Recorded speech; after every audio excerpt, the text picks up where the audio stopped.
Hello, everyone. Dr. Hassaan Tohid here. Finally, I am here once again and with an amazing session as usual. And I initially thought I won't be able to make it because of the technical difficulties. But finally, I am here and we made it. We made it. So let's do it.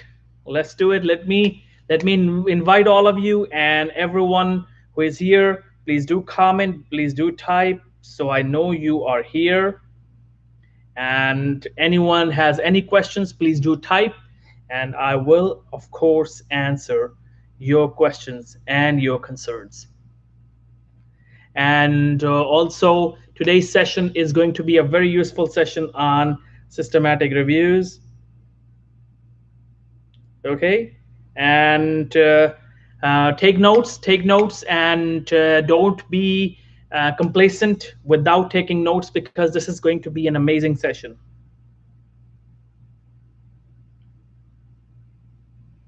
Okay, okay, and feel free to ask any questions, as I said, any questions. And I'm glad I'm here. Okay, and I can see people are joining, and that's wonderful. That's wonderful. Okay, and I have a board behind me, and I will be using the board. So whatever I write, make sure you also take notes. Okay, now let's begin. I want to make sure everyone has the link. Anyone who does not have the link and wants to join, please do let me know. Well, how would you let me know? That's the funny part. How would you let me know? Okay. So anyways, systematic review. And for all the new admissions, I welcome you all to the training. I welcome you all to the training, and here you are going to have a life-changing experience, one of the best experiences you can ever have. That's my promise to you, because what you will learn here will not only just help you in your career, but it will help you in your life as well, because that's how we train our students. You will learn so much in this training. Okay, I'm glad you guys are here, and please do type so I know you are here.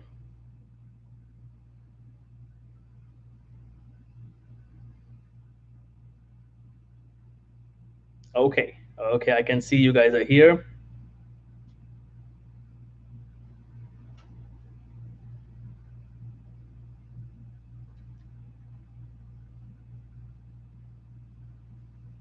Are we all set? So I think we are all set and we can start. Hi, Chetan, thank you. Shikha, thanks a lot. Roshni, thank you. Thanks a lot for joining, and feel free to ask any questions. And this is going to be a session on your research training, and this is going to be a comprehensive session on how to begin writing your systematic review. Because if you don't know how to begin, you will struggle and you will be scared of systematic reviews. First of all, the main thing is that you have to understand that everything is possible, and writing a systematic review is possible. You can do it. You have to remind to yourself you can do it. Anyone who has done it, they are not smarter than you, they are not better than you. Anyone who has achieved anything in their lives, they are not smarter than you, they are not better than you. Okay, so this is the key. Nobody is better or smarter than you. If you understand this, it will change your life. Unfortunately, we tend to think that other people are better than us. Anyone who has achieved anything is better than us. That's what people think. But that's not true. And I'll explain to you how you can do it, how you can change that mindset, and everything will be possible for you. When I started my life, everything seemed impossible for me. But somebody, a wise man, told me all of these things that I teach you today, that it is possible. And it changed all of my mindset, and it changed my life forever.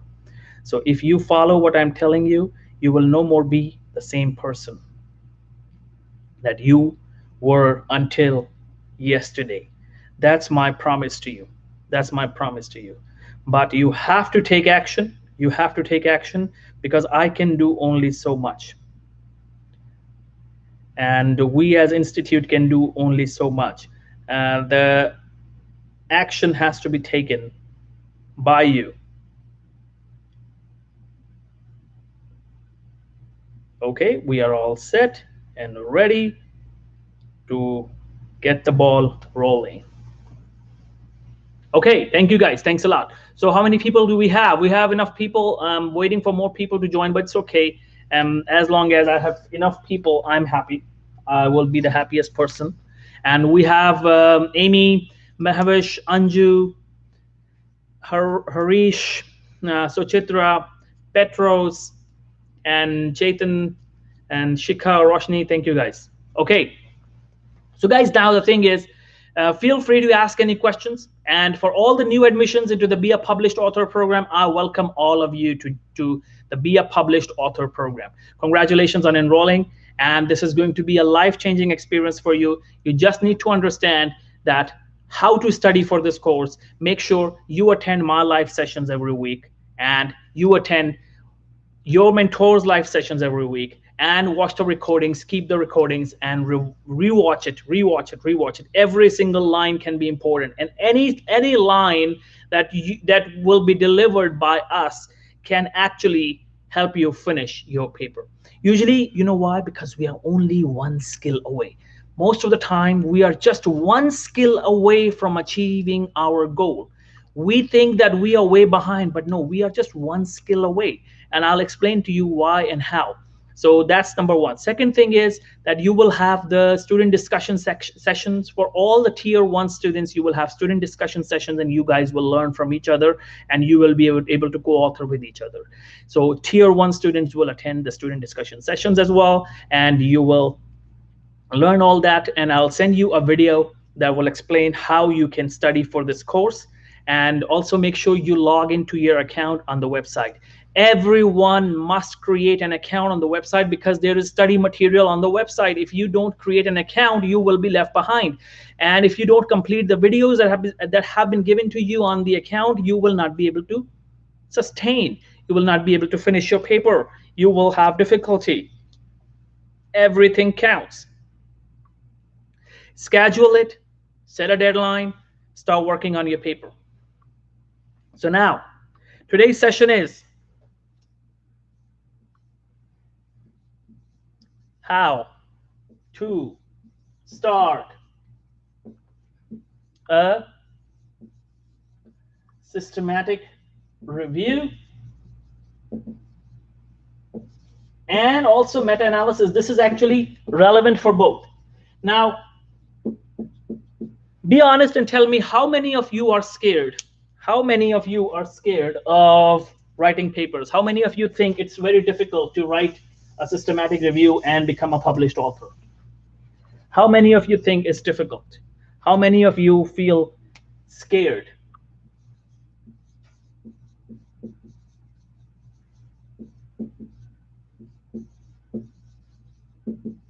How many of you are scared of systematic review? The terminology systematic review.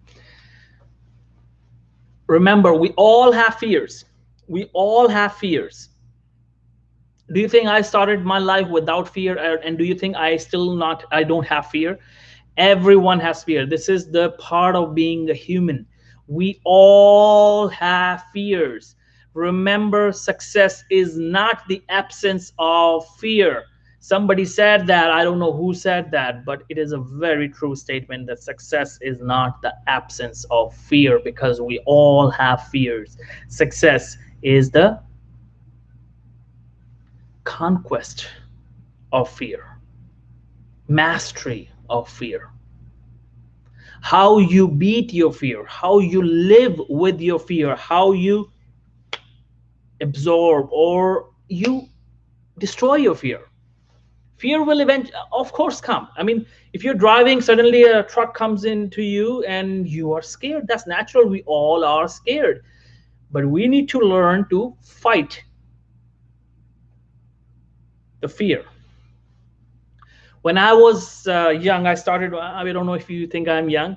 When I started my career, I was so scared. I did not think I will be able to create a good career. To be very honest, I'm telling you, I had low confidence. I did not believe I will create a wonderful career. I could never imagine that I will be successful in my career because I thought only genius people become successful, and I'm not genius. And here I was wrong. I did not know this, but then I learned some wisdom and wisdom and wisdom. And I learned suddenly a video. I watched a video by Will Smith, the actor. In that video, he said when he was young, he used to attack anything that scared him.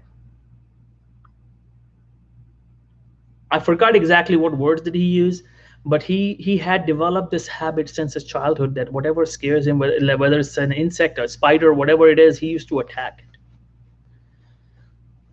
I watched that video and I learned a lesson. I said, wow, never thought of that way. Never thought in this direction. I personally never thought in this direction. My usual reaction of fear was when I saw something fearful, I used to run away, and that's a natural phenomena. So remember, we have the fight or flight hormone, right? Which hormone is that? Epinephrine, adrenaline, fight and flight. So most of us unfortunately choose to run away, flight. But successful people choose to fight. Just be brave, try fighting it. Try fighting it and you will see a huge difference.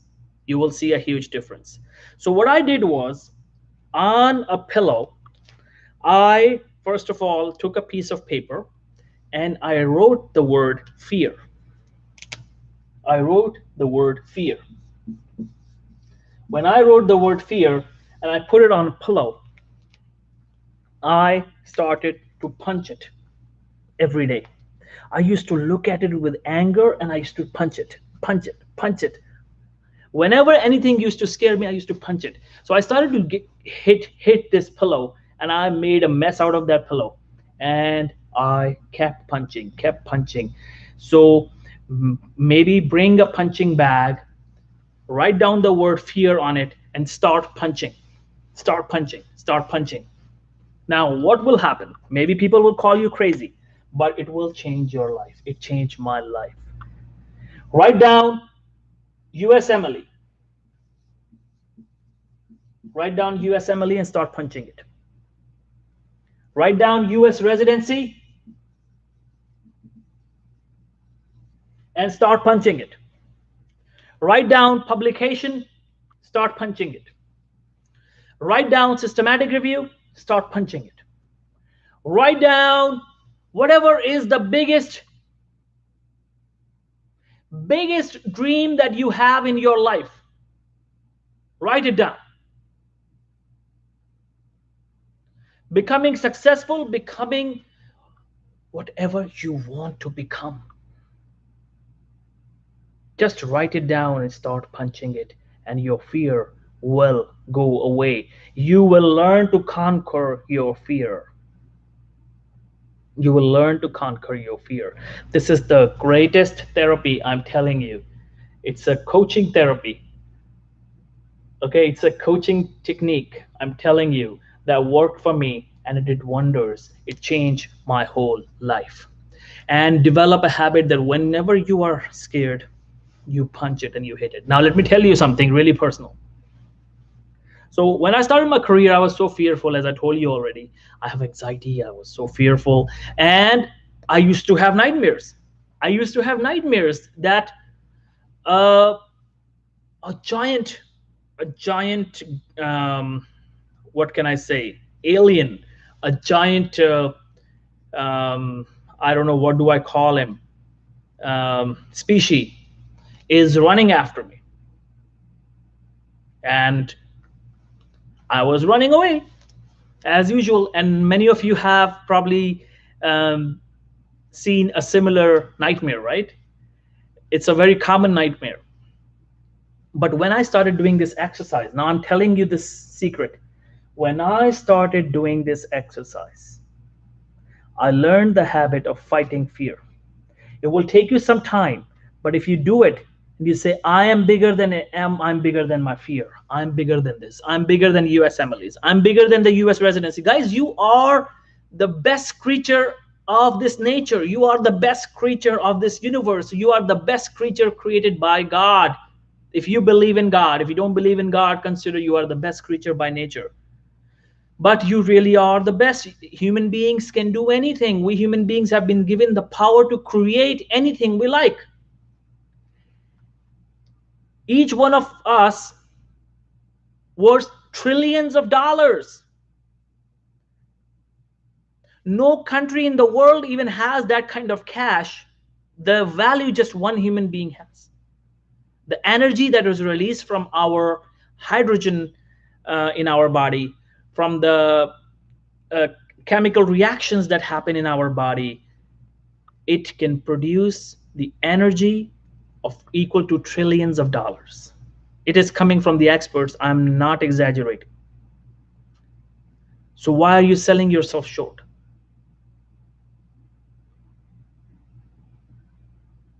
And you know how worthy you are? Let's say if I give you $10 billion and I say, please give me your arms. We want to cut your arms forever, and we are giving you $10 billion. Will you give your arms? Let anyone cut your hands and arms, even just one hand, for $10 billion. Will you cut your hand for $1 billion?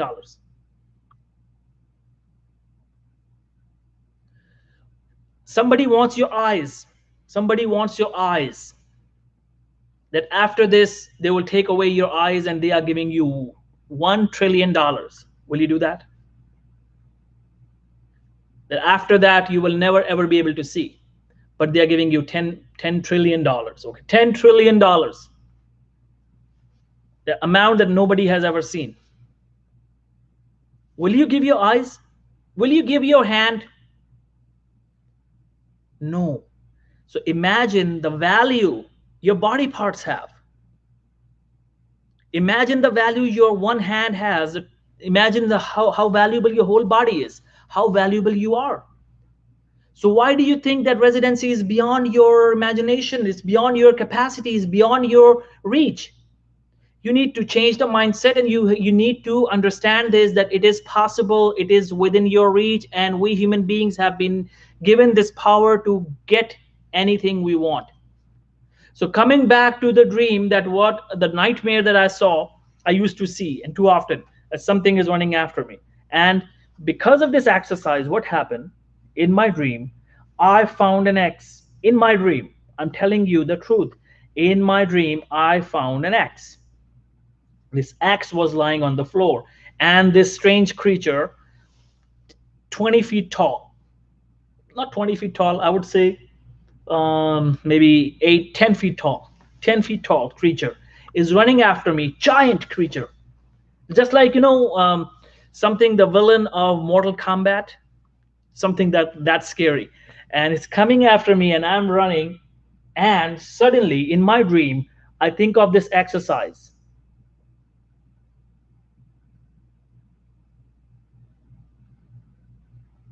I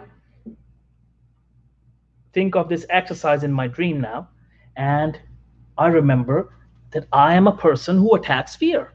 So I found an X in the dream, and I grabbed that X and I turned around, and this creature is coming, and now I'm no more scared, and I'm thinking, this is my fear. Okay, kill it. And I cut the head of this creature. This creature dies in my dream, in my nightmare. Now this nightmare has become a pleasant dream, and I'm still sleeping. I'm still sleeping, and this nightmare, I saw this creature falling on the floor with his head chopped off. And I have this X in my hand, and I'm looking at this, and I'm looking at myself. I said, yes, this creature is gone. Since that day, over a decade ago, since that day, I have never seen that dream again. I never saw that nightmare again. I was never ever scared of any goal, any target, and since then I became invincible. I told this dream to somebody, and he told me that this means that you are going to be very successful in your life because you have killed your fear. I said, I did not kill my fear, I learned to attack my fear. Whatever will scare me, I'll attack. Instead of becoming defensive, I'll attack. Change your philosophy. Consider yourself as Muhammad Ali, the boxer. Consider yourself as the most successful person. Who is your inspiration? Who is the most successful person you can think of? Consider you are that person. It's called Reika principle. Reika principle. I'm telling you these things, and they are related to your systematic review. You will say how, and we'll talk about this how. Reika principle. Reika, he was a Russian scientist, I guess, a psychologist. He gave this principle that if you want to be successful, idealize a successful person and just imagine you are that person. For next few months, imagine you are that person. If you want to be successful, let's say you want to be fearless like Muhammad Ali, the boxer, you think you are Muhammad Ali. How would Muhammad Ali talk? How would he walk? How would he think? How would he behave with his fear? How would he handle his fear? Will he watch TV and waste his time, or will he work on his craft? Will he work hard?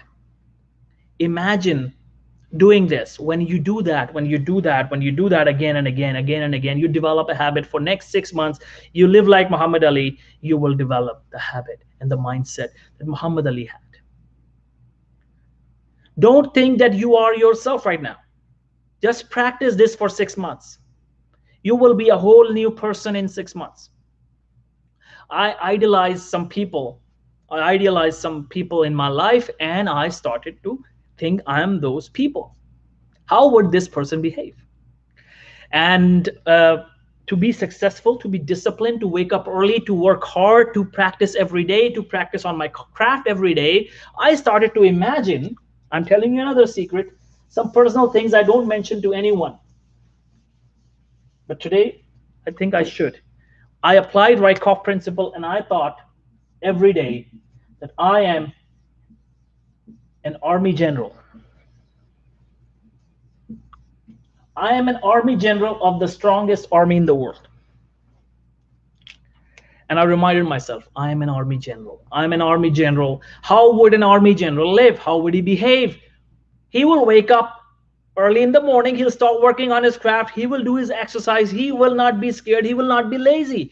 Guys, if you just consider yourself as a soldier, you are a soldier. Just make the mindset of a soldier. An army general, you are an army general. Think of the strongest army in the world and consider you are an army general.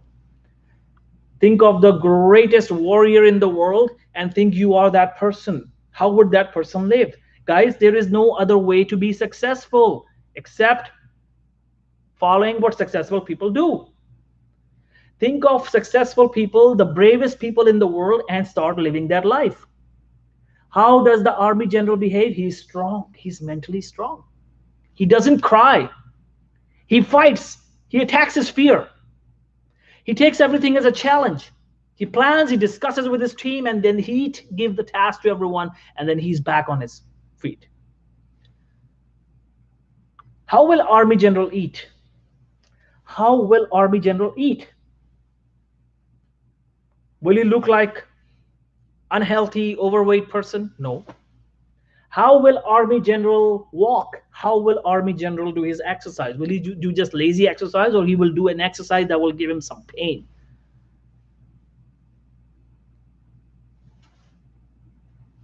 If you consider yourself as an army general, every goal will become smaller and smaller and smaller for you.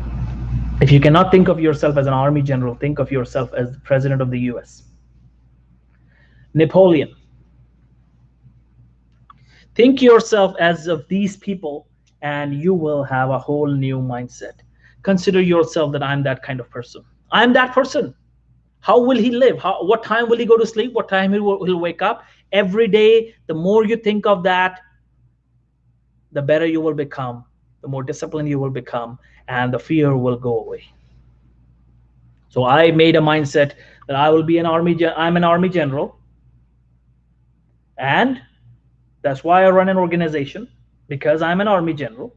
So running an organization is a piece of cake for me because I'm an army general. Consider yourself, give yourself a fake mindset that yes, I'm this kind of person, and you will see magical things will happen to you. So the first thing first, to write a systematic review or to work on your paper is the mindset. Kill the fear and believe you can do it. The first thing first is the mindset. I can do it.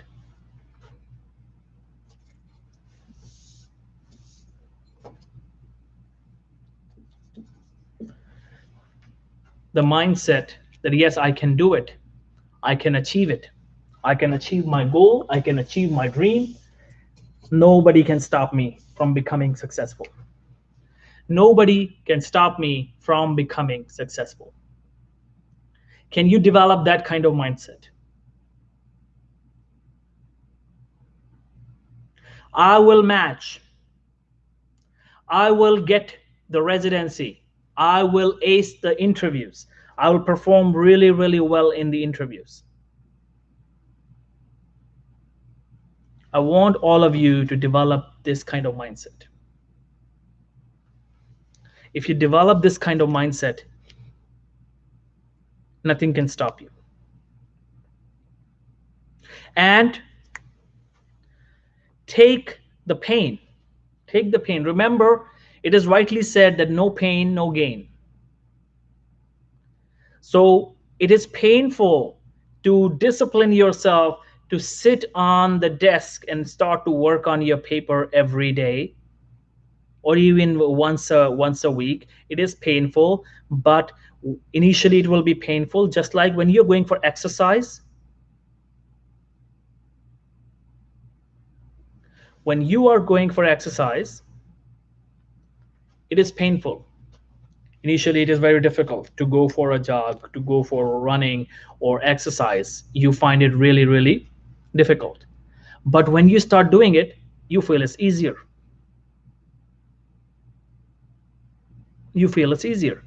But let me tell you the beauty of working on your paper or working on your goals and tasks, especially when it's an exam preparation or it's the research article. The beauty is when you sit. I don't know why the screen is very, very blurry. I'm trying to fix this.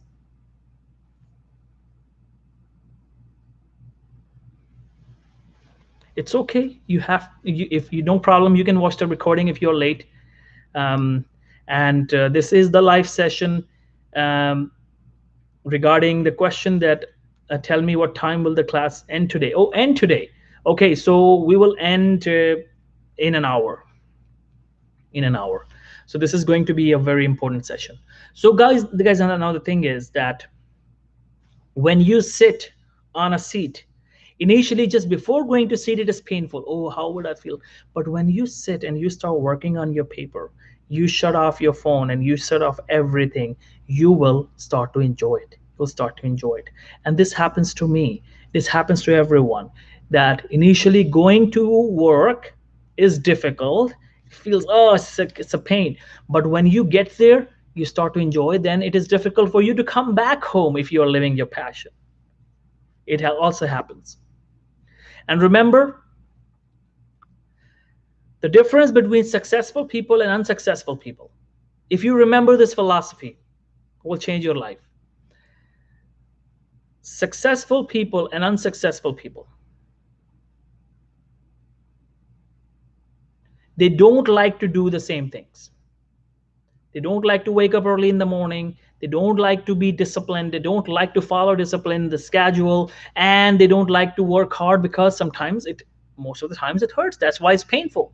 And that's why we call it hard work. Hard work is painful. So successful people and unsuccessful people, they don't like the same things. But successful people do it anyways. Successful people do it anyways.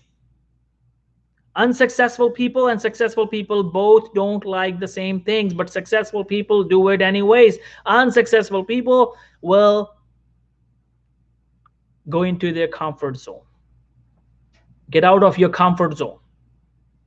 If you cannot get out of your comfort zone, you cannot be successful. You got to get out of your comfort zone. Stop laying on sofa, stop laying on couch, and stop laying on the bed. Spend time erect, in this erect position, standing up. If your mood is down, go for a walk and jog and come back, and you will see your body will have energy. Take a shower and then start working on your paper. Active mind means active body. And finish the excuses from your life. Take absolute responsibility of your project. Take absolute responsibility of your project. Remember, the more responsibility you take, the more successful you will become. So many people ask me, what are my chances of becoming a published author? It depends on the level of responsibility. If you are 100% responsible, you will be successful. If you are 50% responsible, if you are 50% responsible, the chances of your publication are 50%. If you're 100% responsible, the chances of your publication are 100%. If you're 90% responsible, which is a good percentage of responsibility, chances of your publication are 90%. But why are you 90% responsible and 10% irresponsible? What do we mean by irresponsible? What do we mean by irresponsible person? Irresponsible person is the person who gives excuses and he blames others. That's it. There is no other science. Unsuccessful people blame others and doesn't take responsibility and gives excuses. Successful people do it anyways. Unsuccessful people will say, you have no idea how busy I am. I have a life. I have my wife. I have my kids. I have my job. How do I succeed? How do I work on my paper? How do I achieve my goal? Guys, everyone has the same issues. Probably people have more issues than you have.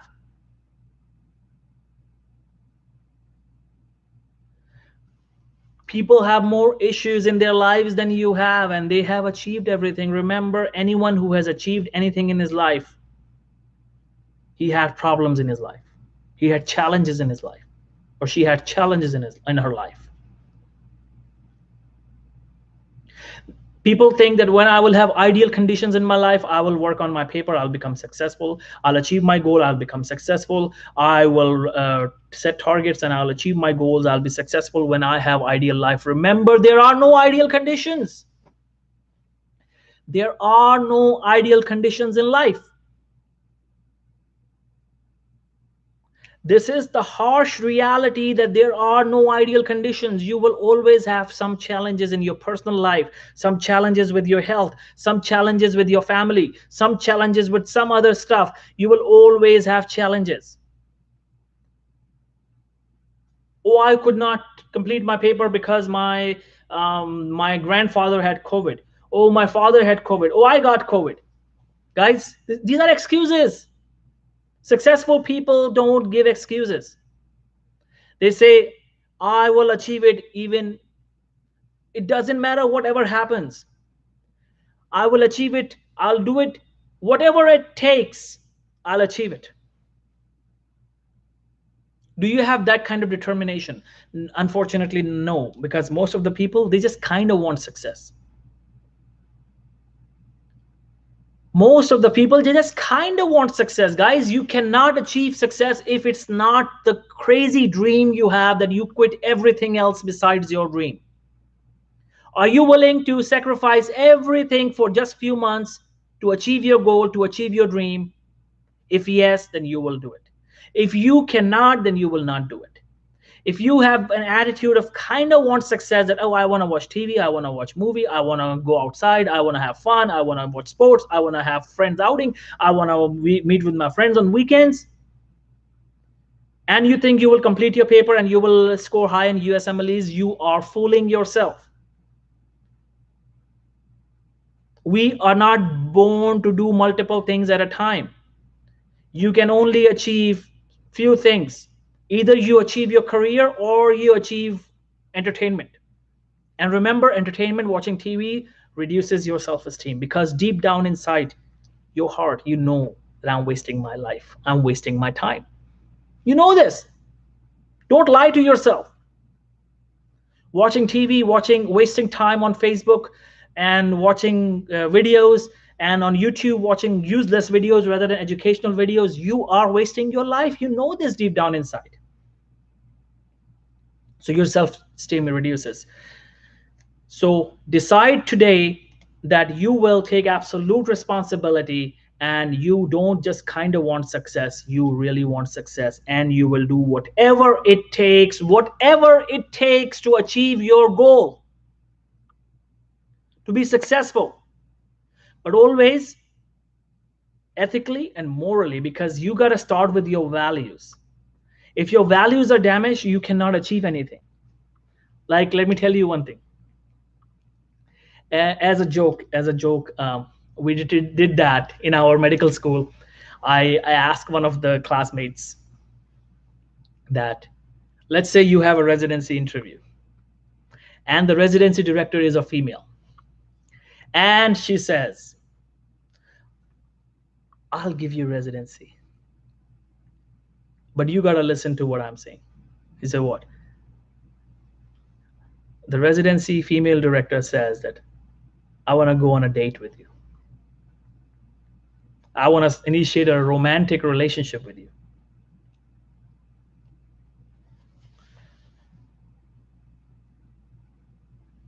What would you do? He said, for residency, I'll definitely do it. And I said, then the residency director says, thank you. We were just checking your morals and your values and your character. Please get out. So we laughed at him. We made fun of him. I said, really? You will say this? And you really said that to me? I was also trying to check your values. What are your values? You don't want to work with these kind of people. If somebody is a person of low values or low morals, you don't want to work at that place. Your values are more important. For example, a residency director says that, I'll give you residency, give me your arms. Will you give them? No. I'll give you residency, divorce your wife. I'll give you residency, leave your parents forever. Will you do that? No. Of course, if they are nice people in your family and somebody is saying that, leave them, I'll give you residency. Do you want this kind of residency? No. So start with your values. Your values should be, become the best person you know. Be the person of value, be the person of morals. So in your research paper, no lying, no exaggeration, no fraudulent activity, no plagiarism. This is the main goal, that you want success with values, and you will do whatever it takes to achieve your goal with your values. You will do whatever it takes to complete your paper and get it published with your values and morals, without doing anything unethical. That's called success.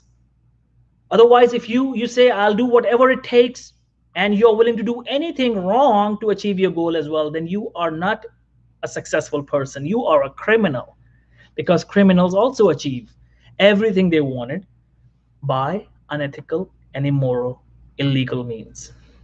But you are not that kind of person. I hope I made my point, and now you understand that this is how you start. The first thing first is the mindset, that you remind to yourself, I can do it.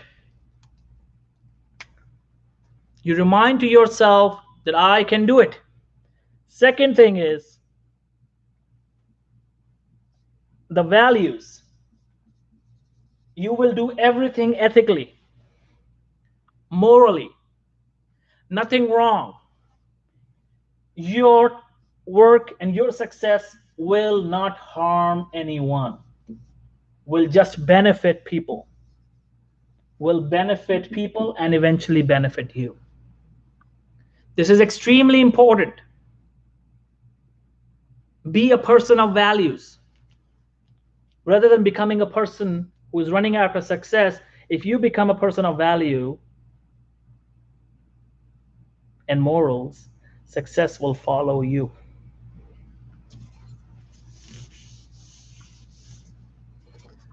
So the mindset, the values, and you gotta say to yourself, I can do it.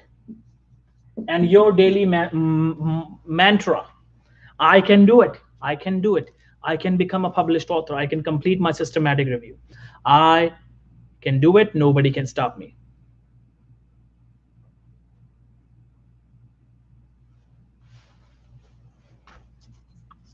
Okay, so these are the three things you start your paper with.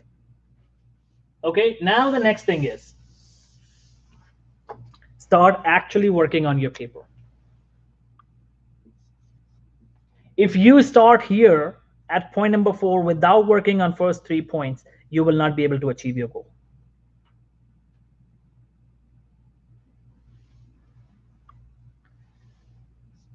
Decide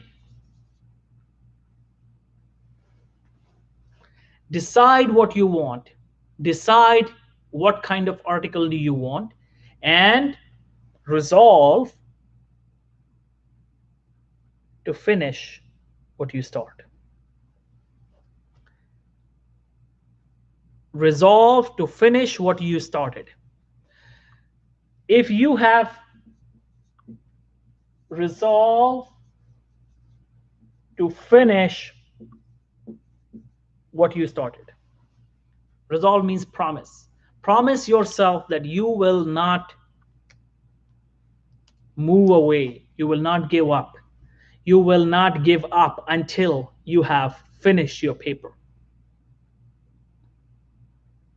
You will not give up until you finish your paper. You complete your first draft and you improve it, you make it better, you make it better. Don't do anything else. Don't start to work on your second paper until you finish your first paper. If you are getting ideas for your second paper, write the ideas down on a separate journal that you will keep with yourself, but don't start to work on it until this goal is finished. One of the most important habits of successful people is they don't move to the second task until their first task is finished. I wish I knew this when I was young. When I started my life in my teenagers, I wish I knew this. I used to jump from one task to another, one task to another. I was in such a hurry. And even after running, learning to be successful, I started achieving my goals. Even at that time, I was achieving 90%, 80% of a task, and I was jumping on another task. And I said, it's almost done. It's almost done. I can do it. And eventually, I noticed that many of my tasks were left undone. Only last part was undone. So I learned this lesson that the greatest secret of success is finish what you start. Finish what you start. Begin with the end in mind. Begin with the end in mind. And I request all the people who are watching to stick with the topic. We'll discuss everything, the career and other parts, other life issues later. Right now we are talking about your paper, and this is relevant to your paper. Resolve, promise yourself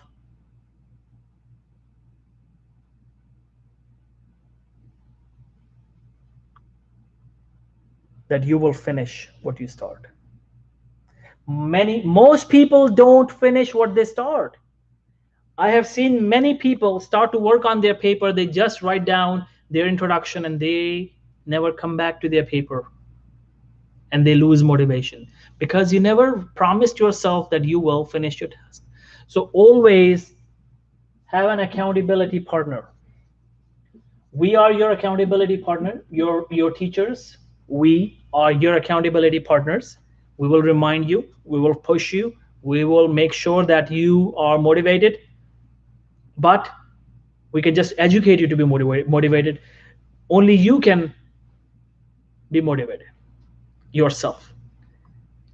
We can say that we are motivating you, but actually it's you who motivates yourself. Accountability partner, tell your family members, tell your sincere people that you're working on this paper and you will finish it. When you announce it, it becomes a matter of your reputation now in your family, among your sincere people. You say, okay, I will finish this paper in 7 weeks. I'm working on it. I'm not working on any other task.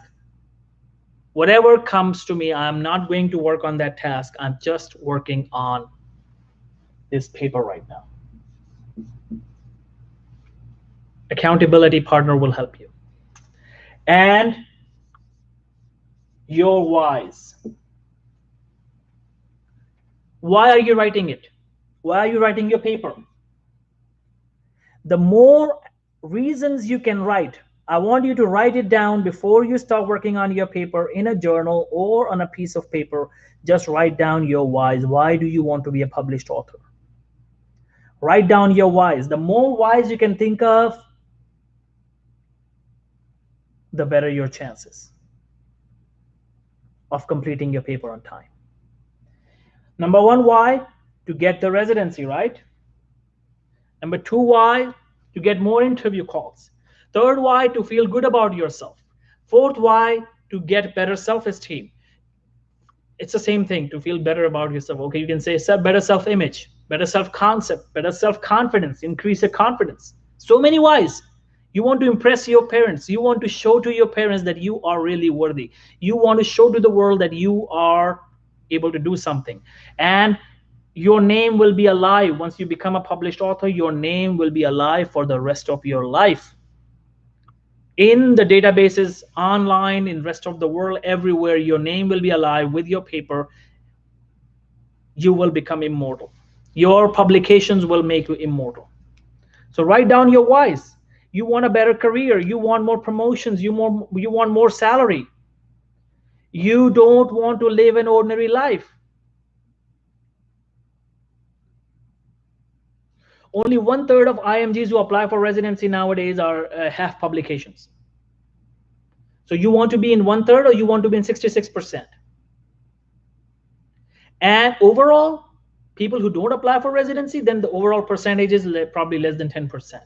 Less than 10% doctors become published authors. So 90% don't. You want to remain into 90% ordinary people, or you want to be in top 10%? The decision is yours. So increase your number of whys. Once you have it,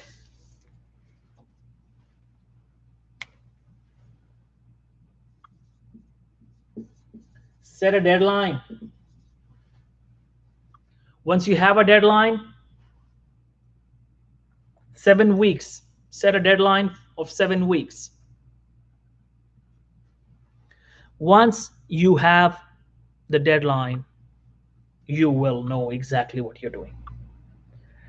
Put the calendar, hang a calendar everywhere in your room. Can you get some calendars, 2 or 3 calendars, and put everywhere in your living room, in your bedroom, in your bathroom, and just check the deadline, that this is a deadline, by this deadline I need to finish my paper, and cross every day? Can you do that? Remind yourself every day that you have to work on your paper. Remind yourself every day. Remember, we become what we think about all day long. How often you are thinking about your paper. If you're thinking about something else, you will not be able to do it.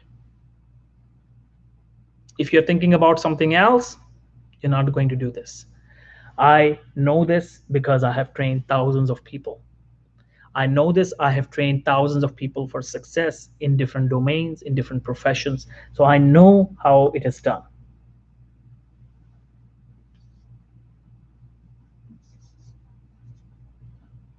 So the thing is, the deadline, and the focus, your thinking. Don't let any other thought come into your mind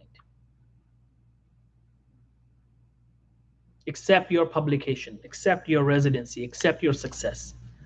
So once you do that, the 10th thing is start to work on your paper. Work on your paper. Now, remember, the next thing is you should know the phases of systematic review. And by the way, the same phases are for a meta-analysis too. The same phases are for a meta-analysis as well. So if you know the phases of a systematic review, you eventually also know the phases of a meta-analysis. Although this training is for systematic review and traditional review and scoping reviews for you, but I'm just letting you know a good news that if you can know the phases of systematic review, you actually know the phases of meta-analysis as well. So what is the phase one? What is the phase one? Okay, so now I want all of you to take notes, because we are talking about the phases.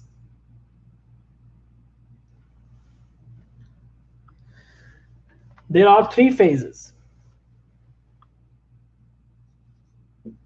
Phase 1, phase 2, phase 3. Phase 1 is the preparation phase.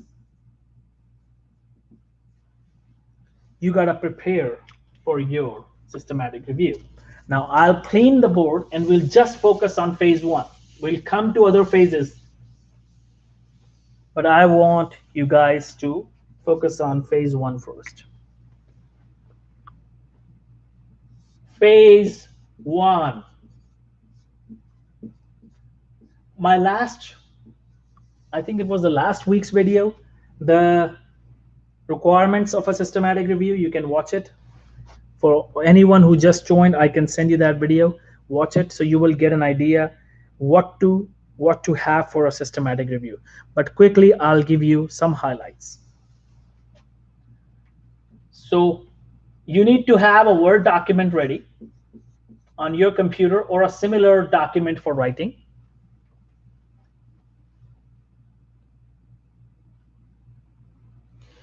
You need to have a Word document ready. So once you have the Word document ready, so now you know where to work on your paper. You will write on that paper. Okay, now this will be your sheet where you will write. You call it as my article. You will call it as my article. The second one is the second Word document. You need another document. This will be your data sheet. You call it as my data or data sheet. So you have 2 sheets now, 2 documents on your computer.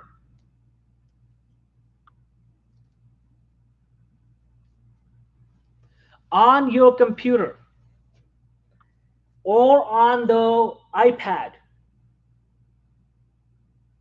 On your computer or on your iPad, whatever is easy for you, I want you guys to have 2 documents opened.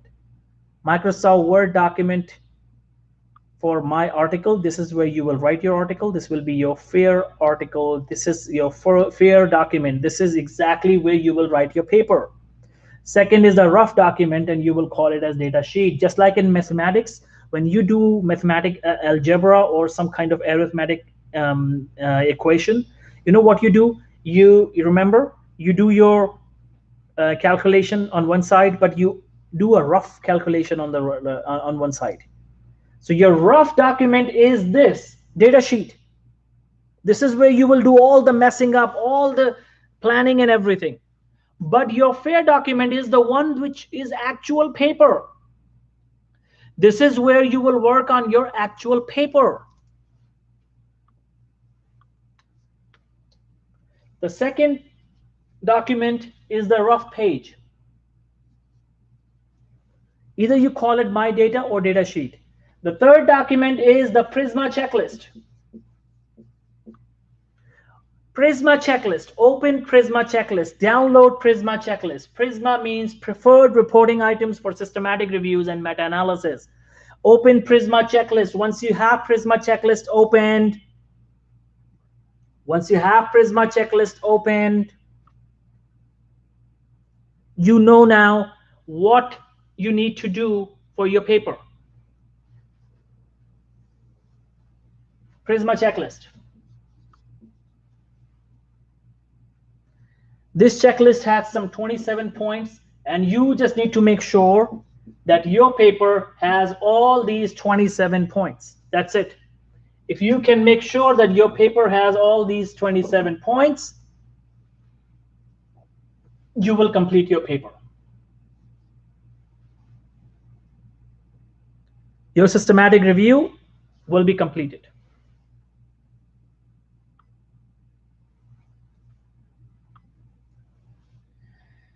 Create a folder. I'm not talking about a paper folder. I'm talking about a folder on your computer desktop. Everyone knows how to create a folder on computer desktop. You go on your desktop, click right click, and it will give you the option, create a new folder. Click on it. Create a new folder and name it as my article or my data, or the title of your paper.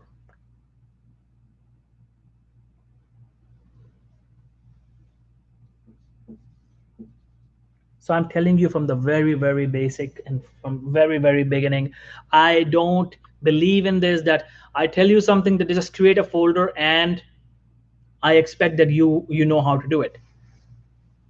I don't expect my students to know anything. So this is your computer screen, right? This is your computer screen. When you go on your computer screen, you click anywhere. Just do the right click and a bar will show up. In this bar, there will be an option that says new folder. New folder. Click on it. Once you click on it, a new folder will be developed. And you can change the name by clicking right again. You can rename it My Systematic Review number 1. This is your first paper, right? So you can say My Systematic Review number 1. Here you will save all the information. What information? The full papers. The full papers that you will need. You will also need some reference manager software. What is reference manager? It's a software. Which one is the most common one? EndNote, Basic. It's free. There are others too, Mendeley and Zotero or Zorro. You can use any of those.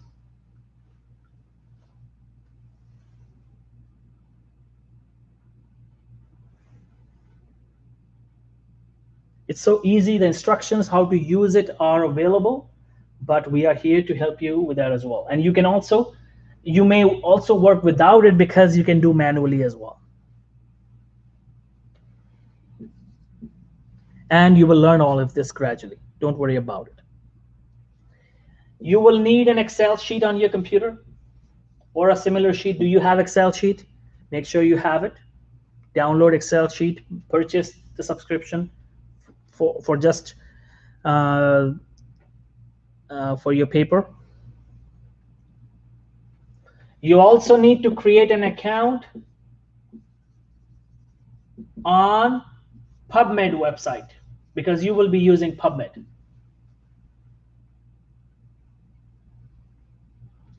And you need minimum 2 people. Minimum 2 people.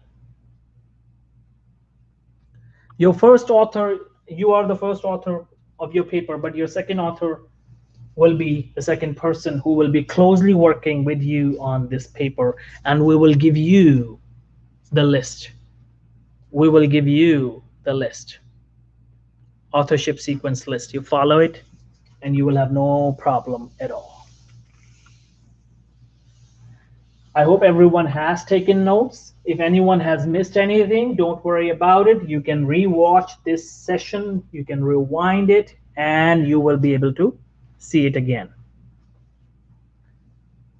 Now, the real story begins. The real thing that you need for the phase 1 is open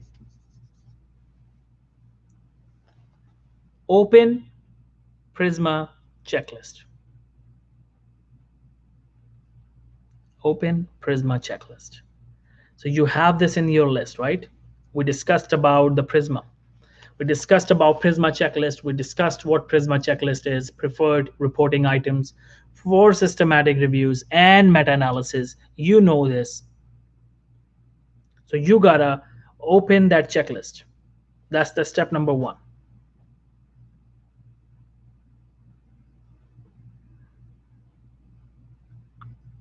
Step number 1 of phase 1.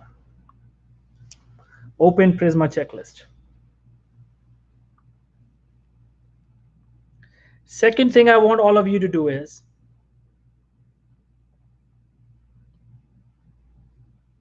decide your research topic. Your research topic, overall broad topic. To understand topic selection, you can watch the lesson 28 on your account, lesson 144 and lesson 148. All the enrolled students, you guys will watch the lesson 28, lesson 144 and lesson 148 on your account. I'll repeat again. All the enrolled students, you should watch lesson 28, lesson 144 and lesson 148 to understand the topic selection. Once you understand it, you will have the topic selected. So once you have the topic selected, the next thing is the research question. Next thing is the research question. So now you will have the research question. Research question. How do you write a research question? What is a research question? Can you have research without research question? No. You cannot have research without research question. Any research, it doesn't matter, whatever study design you are doing, it doesn't matter. Without research question, you cannot work on your paper.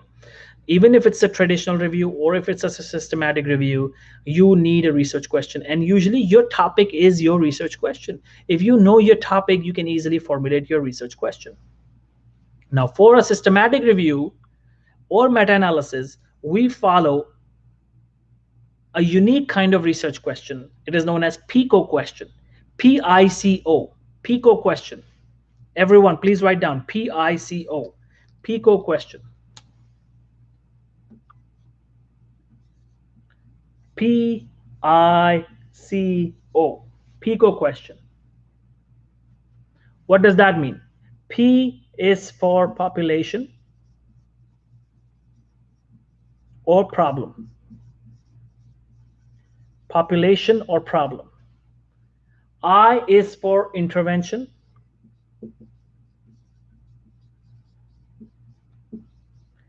C is for control group. And O is for outcome. So this is known as PICO. Ideally, PICO question is the best for clinical trials, but also for systematic reviews and also for meta-analysis. Now remember, your question is extremely important. Your question is extremely important because it will decide whether your paper will become a systematic review or it will remain or it will become a meta-analysis. So if you are planning to keep it a systematic review, then you gotta understand what to do in this PICO question. So remember, once again, this is very important. You are working on a systematic review, right? So your PICO question will help you to stay on track, to make sure that your paper does not become a meta-analysis. Your paper does not become a meta-analysis. PICO question will decide. If you have all 4 components of PICO question in your research question, then highly likely it is going to be a meta-analysis. If your research question has the population, let's say Parkinson's patients who are taking isoniazid versus the control group who is taking the placebo or the market drug, I mean, let's just change it. Let's say, again, change it. Parkinson's patients who are taking the lab invented new medication XYZ versus the control group who are taking a market drug, and the outcome. So if you have all 4 components of PICO question in your research question, will it be a systematic review or will it be a meta-analysis? This is very important. Everyone, please type. If you have all 4 components of PICO question in your research question, patient population or the problem, intervention, that whatever intervention was given, a medication or exercise regime, anything, exercise regime, or asking patient to do something, whatever intervention it is, if you have all 4 components of PICO question, will it be a systematic review or will it become a meta-analysis? Everyone, please type so I know you guys are really listening to me. Harish says that if we include all 4 components of a PICO question in our research question for a review article, it will become a meta-analysis. How many of you agree with him? Please type. Will it become a systematic review or will it become a meta-analysis? Very good, guys. Very good, Harish, Chetan, Christine, Shikha. Very good. Yes, it will become a meta-analysis. Systematic review. Now, if you want systematic review, how many of these components do you need in your paper, in your research question? If you want it to remain a systematic review, if you want it to remain or keep it a systematic review, how many components of these 4 components of PICO question should you have? Please type. So of course it's common sense, it's less than 4, but how many? Is 1 enough? Very good, Divya, Amy, very good. 3, 2 to 3. 2 are also good, but 1 and 2 are for traditional reviews. Actually, 1 is nothing. You cannot do anything with just one thing out of these. At least 2 or 3. Ideally 3. And which one should we remove if we are working on a systematic review? Now I want to see your knowledge. If we are working on a systematic review, which one should I remove? P for population, I for intervention, C for comparison group, O for outcome. Which one should I remove? Beautiful.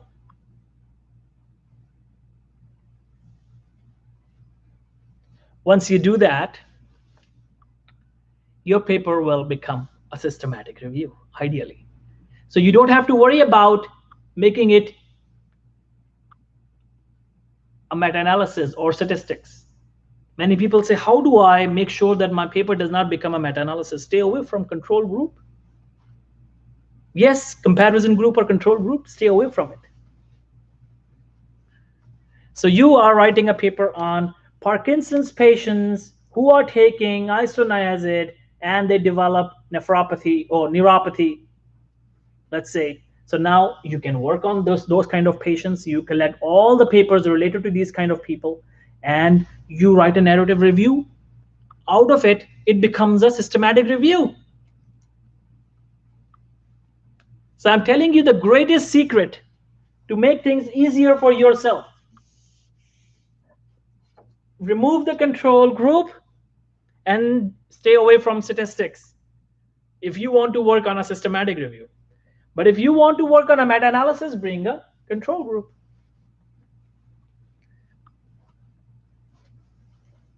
Extra work, more work because of this control group, statistics, more effort, more time. That's why there's a separate training for meta-analysis.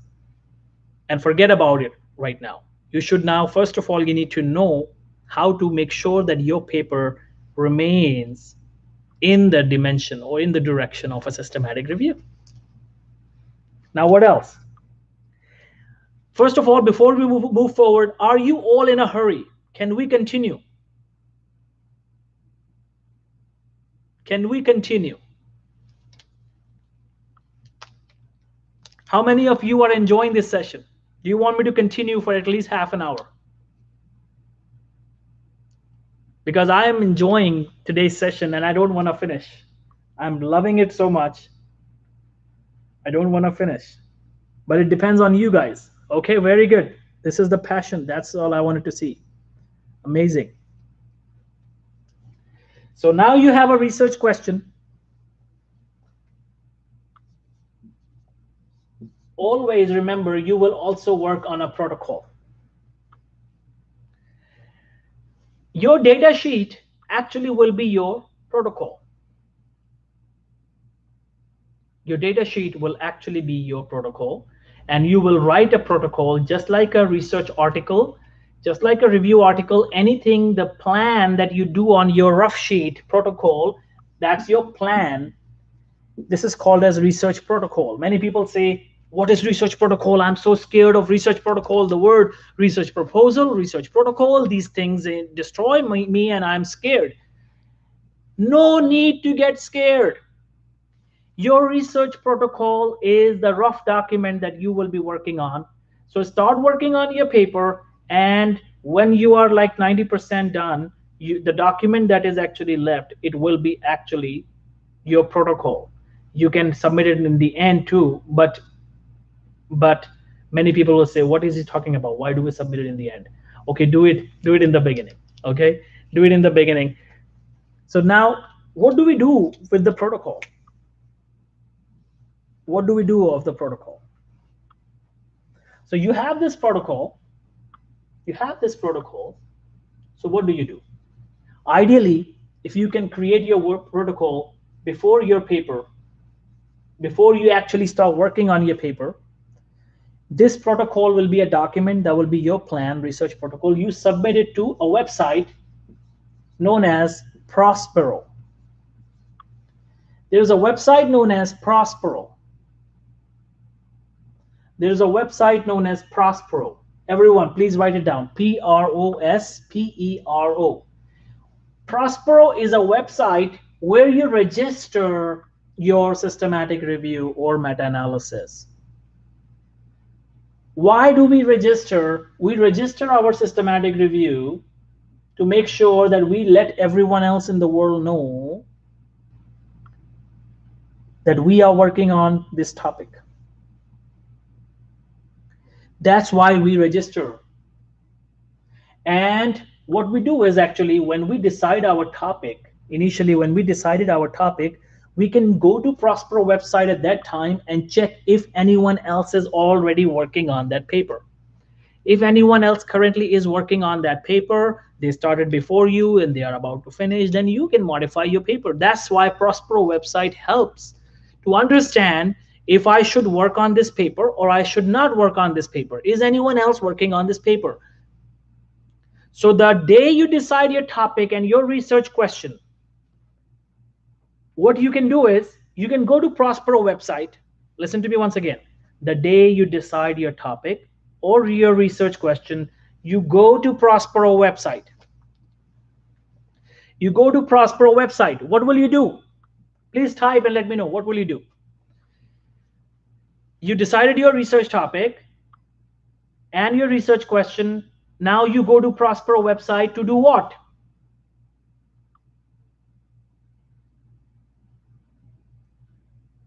Hello? To do what? Let's see who types. I just mentioned the answer. To check what? To check what? To check what? To check what? If there is somebody else who is working on the same topic. If somebody is working on that topic, then you come back to your research question and modify, maybe change the intervention or change the outcome, maybe change the population, and go back to Prospero again and check if somebody else is working on the same topic again that you changed, then you know you gotta change it. You change it, modify it, and now you know that nobody else is working on this paper. So now you register your topic to Prospero website. And registration is very simple. You just follow the instructions, it will be registered. So once you register your paper, now you know, the world knows that you are working on your paper.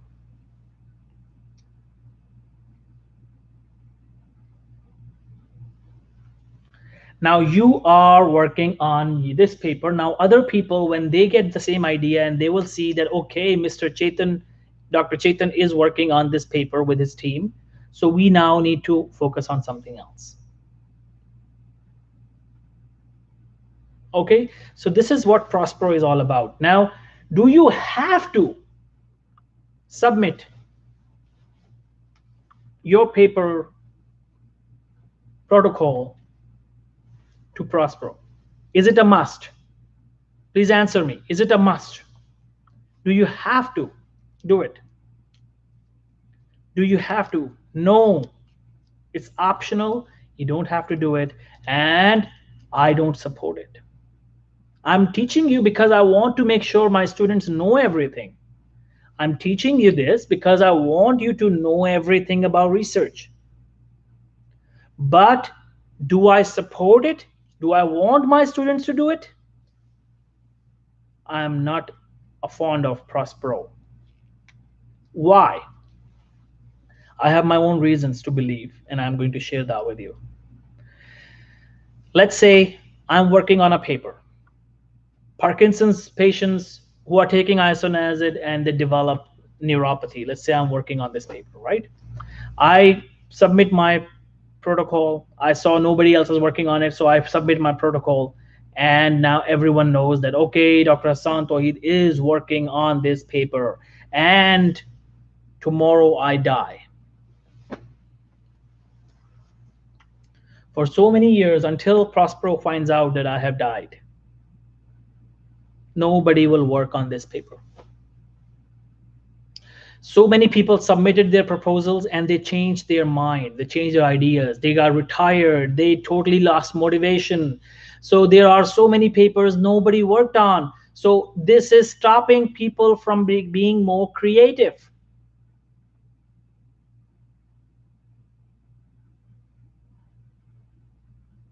Let two different people work on the same topic. I always say, let them do it and see if they produce the same results.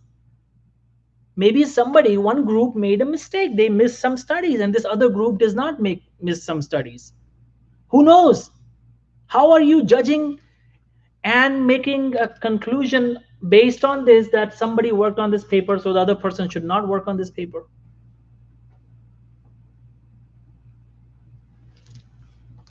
That's why I'm not a supporter of this. But you should know it. In the future, because when you will be running your own labs after your residency and fellowship, one day you will become professors. Some of you will become professors if you want to. You will have your own labs. So there are university requirements and there are some journals requirements that you should submit the protocol first. So you may have to respect that because of the university requirement, because of your supervisor's requirement sometimes, because of your dean's requirement sometimes, or because of journals requirement sometimes you have to submit it. Because you want particular journal, but this journal really wants protocol to be submitted. So you say, okay, I'll do it. Although I don't believe in it, but I'll do it. Because the journal wants it, so we'll respect that. That's why I want you to know this. but you don't have to do it. For systematic reviews, meta-analysis, review articles, you don't have to do it. If you do it, very good. If you don't do it, nothing happens. But for a clinical trial, it is mandatory to register. Not on Prospero. They have their different website. We'll talk about this someday. Okay. For clinical trials, if you're working on a clinical trial, you will have to do it. Okay. But for review articles, you don't. So you write your plan down, you submit it to Prospero website, and once it's submitted, you can start working on your paper. Now, one more thing. Once you decide your research question, you also check at the same time. You also check PubMed and big databases and see how many people have actually worked on the exact same topic, exact same systematic review. Is there any published systematic review already available on this topic? Simply type on Google Scholar, PubMed, Medline, PubMed Central. Ideally, simply Google it. Ideally, simply Google it. If you simply Google it, it will make sense. You will see that, okay, somebody wrote a paper on Parkinson's patients taking isoniazid who developed neuropathy. I see, okay, this systematic review was published this year, January 2021. Should I work on this paper? I can. Maybe I can produce a better paper. To be very honest, I can. But I highly recommend, if there is no paper published in last 2 years, then continue with your paper, with your topic. If there is no paper published in last 2 years, continue with your topic. If there was a paper systematic review published last year, December or October or July, somebody worked in 2020, somebody worked in 2020 January, or somebody worked in August 2019, it's still less than 2 years. So you say, okay, then I should modify it because I will not be able to find more new papers to expand on this systematic review. So if it was published in last 2 years, then modify any of these things, either the P, either the I, either the O. Either the I, either the P, either the O. You change the outcome from neuropathy to nephropathy, maybe retinopathy, maybe something else. What else? Anything. Maybe you change the intervention from isoniazid to something else. Maybe you change it to carbamazepine. And maybe you change the Parkinson's patients to Alzheimer's patients. Or you changed the patients from any of these to cardiomyopathy patients. Depends on your specialty. Depends on your specialty. Once you have this protocol, and you know that nobody has worked on last 2 years, you continue with your topic. Now, before you work on your paper,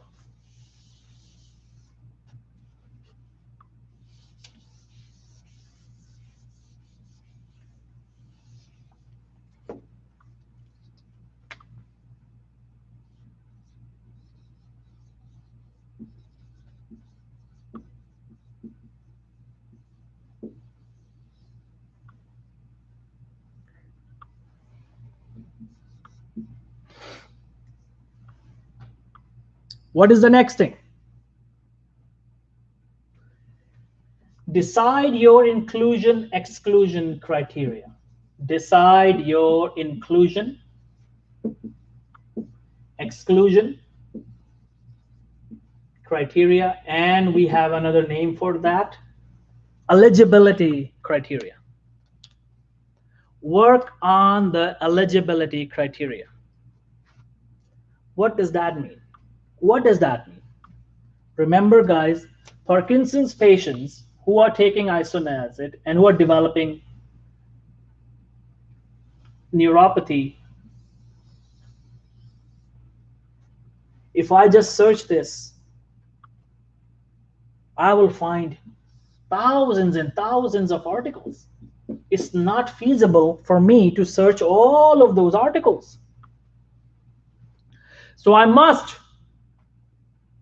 decide an eligibility criteria to make search easier, to make my search easy. Many people ask this, why do I need inclusion-exclusion criteria? To make search feasible, to make search easy, to find normal number of papers, because it's impossible to read and search thousands and thousands of papers. If I just search, imagine, if I search intervention, isoniazid and neuropathy, don't you think I'll find thousands of articles? Because everyone knows isoniazid causes neuropathy, right?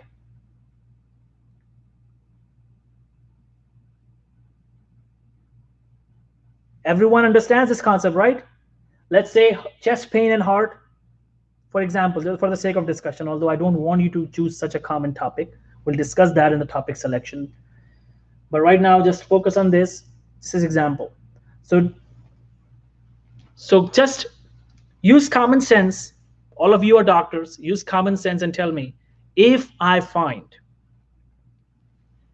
isoniazid,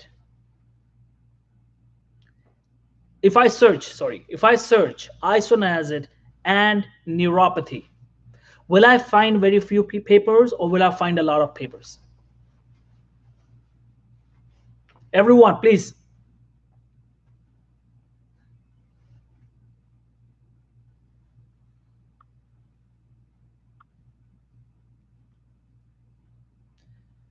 Harish says, I'll find a lot of papers. So please, everyone, type and let me know.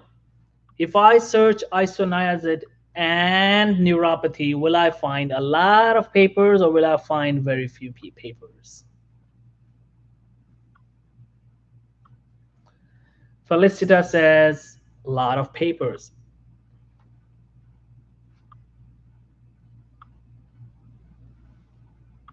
A lot of papers. Christine also says that. Absolutely. So now you guys understand that because it's a very common topic, everyone knows this.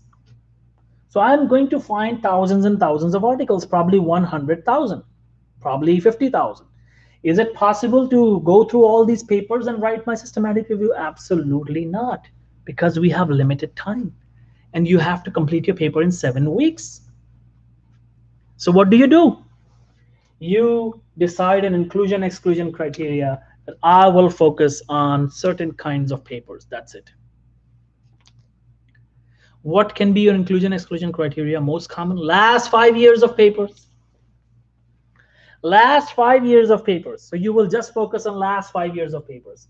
How do you do that? PubMed search or any search engine will give you an option to search and focus on last 5 years. That's it. It's so easy. During your life classes, you will learn this. It's so easy. Now, inclusion-exclusion criteria. What else can be inclusion-exclusion criteria? Only the male patients. Articles published in English language only. Maybe articles published in the US only. And your inclusion-exclusion criteria will eventually give you reasonable amount of papers, feasible amount of papers that you can easily search and screen.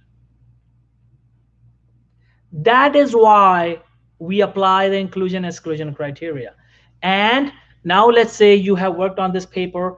When somebody else will see your paper and they see your inclusion-exclusion criteria, they can say, oh, so these people focused on last 5 years. Why don't we focus on papers published between 2000 and 2005, 2001 and 2006? So your inclusion-exclusion criteria can also help other people to decide their topics. Similarly, when you were deciding your topic, and let's say you went to Prospero website, and you saw somebody else already is working on the similar topic, You see their inclusion exclusion criteria. You see their inclusion exclusion criteria and you say, okay, they are focusing on last 10 years. So maybe we can focus on 2000 to 2010 because they are focusing on 2001 to 2021. So we can focus on the same topic but with a different inclusion criteria. Can you do that? Absolutely, you can do that. So this is how Prospero actually can help. Prospero actually can help in this way. So the inclusion criteria of previous papers can give you an idea if somebody has already published a paper on your topic, but you really, really, really, really want to work on that topic and you say, I love this topic, but somebody published a paper this January. What do? I really love this topic. See their inclusion criteria, change an inclusion criteria to something else. And you will focus on something else and you will find different papers that they have not included. You may find different result. And if you find different result, they found different result, this is going to make your paper really popular.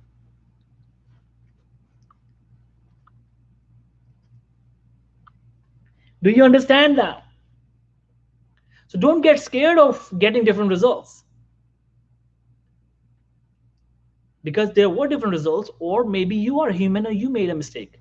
But chances are if you're working with a team, so many people involved, that you will make a mistake. Chances are really slim. And even what if you make a mistake? You are a human. So never ever be scared of making mistakes. We learn from our mistakes. Never ever be scared of making a mistake. So inclusion exclusion criteria. Now what else will help you decide your inclusion criteria, inclusion or exclusion criteria? Anything else that you can think of can help you in deciding your inclusion exclusion criteria? You know what? Your research question. Remember, your research question is like your GPS. You know the GPS, the navigation system of the car? You all have used it. Everyone uses it nowadays. The navigation, the GPS. The navigation, the car navigation. So your research question is like your navigation, your GPS that you install in your car while driving. It will give you the direction where to go. So your GPS is your research question. If you continuously just keep looking at your research question, you will be able to decide your inclusion exclusion criteria really well. And even till the end, until the end, you gotta keep looking at your research question. Remain focused on your research question. And now let's say you still don't get an idea about inclusion exclusion criteria. Then look at other people's systematic reviews, even in other domains, other fields, other topics, other specialty. Look at their systematic review and look at their method section and look at their eligibility or inclusion exclusion criteria, and you will see that they have decided their inclusion exclusion criteria in a certain way that will give you an idea how people actually choose inclusion exclusion criteria. The reason I'm saying this is because so many students come to us and they ask this question, how do I decide my inclusion exclusion criteria? Research question, common sense, looking at other people's papers, looking at previously published papers, looking at the papers in the same domain, you get an idea what other people have done and you will get an idea.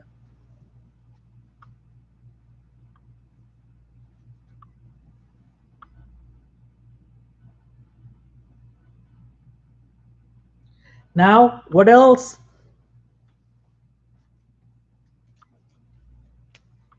Once you have your inclusion exclusion criteria ready, open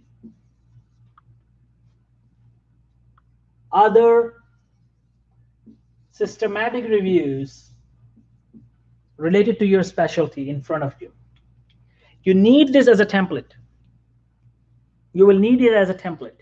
You will see how other people have written their papers. The biggest mistake people do is that they don't look at other people's papers. Let me give you an example. Guys, I am an exceptional, I'm not praising myself, I'm just letting you know, naturally, it's a God gifted thing that I am a very good painter. Besides what I do, the teaching and training, I love sketching. I love to create paintings and sketches. So I do it really, really well. If you give me a photograph, I'll make a 3D photograph of you with pencil. Okay, that's a natural childhood passion I had, so I still have it. Now the point is, with this kind of skill, if you ask me,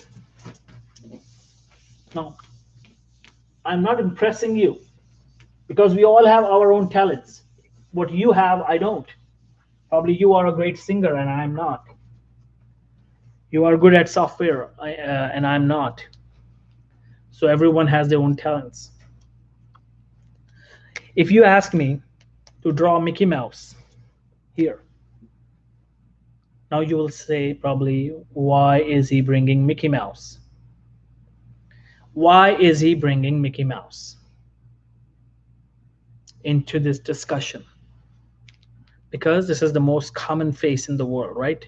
The most common cartoon face in the world is Mickey Mouse. So if you ask me to draw Mickey Mouse without looking at it, can I draw it? With this much of drawing passion and with this skill, can I draw Mickey Mouse without looking at Mickey Mouse?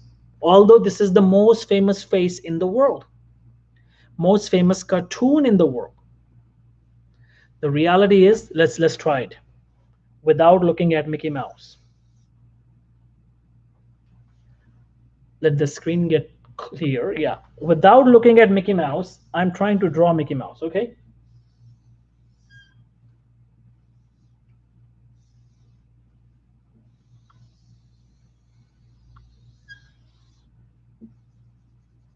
Okay. Now I don't even remember how much was the black region. Okay. Now I don't even remember what was here, what was here. I can't make Mickey Mouse. Although Mickey Mouse is the most famous face in the world. Mickey Mouse is the most famous face of a cartoon character in the world. It is everywhere. Every day you can see Mickey Mouse somewhere. If you live near Disneyland, you will see it every day though, multiple times. But without looking at it, I cannot draw it. So it doesn't matter how good you are in writing a systematic review, how good you are in working on a systematic review. If you know all the steps, you know all the steps on fingertips. If you are not looking at other people's systematic reviews, you cannot work on your systematic review. So the biggest mistake a painter like me can do is try to draw Mickey Mouse without looking at it. But if you give me a picture of Mickey Mouse, I will do wonders. Even on this board with these colors in my hand, I will do wonders, and you will see how beautiful of a Mickey Mouse I can make. Because I have the picture in front of me.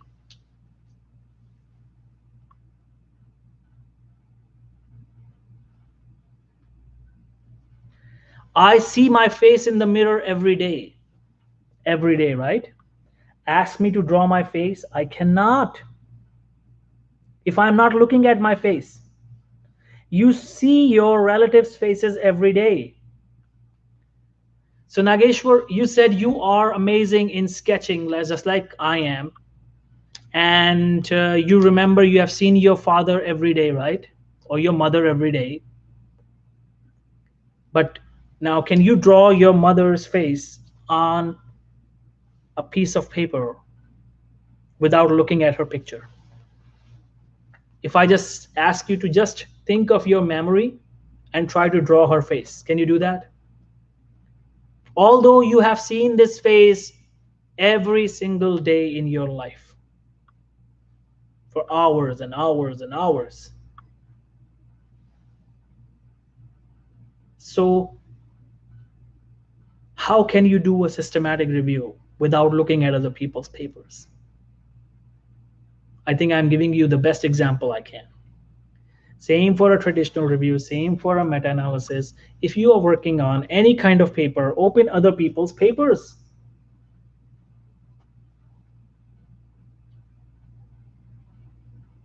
And forget about your mother's face or father's face. You cannot even draw Mickey Mouse, the most famous face in the world. Easiest and the most famous face in the world.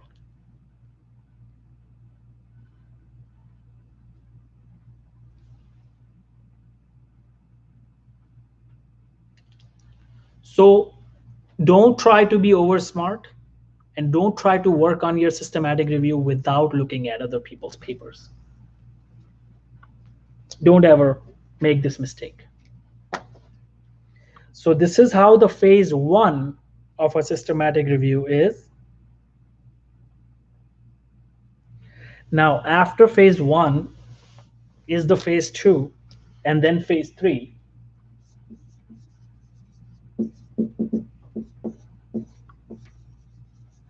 But we will work on these phases in the next session because it is getting late, and I know many of you want to run away.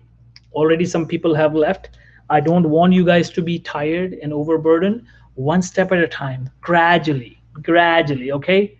We'll work on everything gradually. Next session will be on the second phase, and then the next session will be on the third phase. And this is how we will move. In my sessions, you will revise everything and learn everything, and you can ask as many questions as you like. So we can finish it right now over here. Is it okay? Anyone has any questions? Any confusion? Any questions? Any doubts? Any problem? Okay, let's do that next week. Actually, we also have another session tomorrow, a very useful session, a career-related session.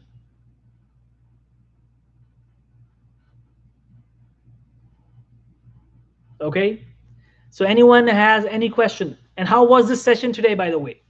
Did you guys learn something? Is this session going to help you? Did you guys feel that this was a useful session?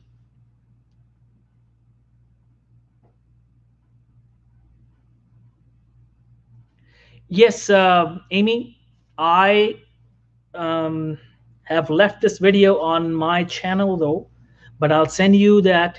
I'll share that with you. The requirements of systematic review. What do you need before you start to work on a systematic review? Once you have that list, you know the phase 1, then you work on phase 2, and the real magic begins in phase 2. If you know that, you will be an expert. And by the way, you guys are already in top 1% people, because what you know today, not everyone knows.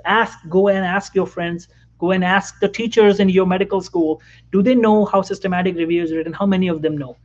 What is the phase 1 of a systematic review? Do they even know this? How do you select inclusion exclusion criteria of a systematic review? Why do we need it? How research question is done? What is PICO question? Okay, thank you guys. I'm very happy you guys enjoyed it, and I'm very happy that you guys learned something. Every session, you will become something that you were not before. Today, you are way ahead than you were before until yesterday. Today, you have become something better. And each session, if you keep attending sessions and you keep learning with this program, you will become a whole new person in 2 months. So don't skip classes, take your life seriously, and take this training seriously, and just show up. Just show up to the class, and your learning will increase automatically. Okay? Just show up to the class, and your learning will become easy and easy and easy and easy. And then you have the link available. You can rewatch it on fast forward. If you miss something, you can rewind.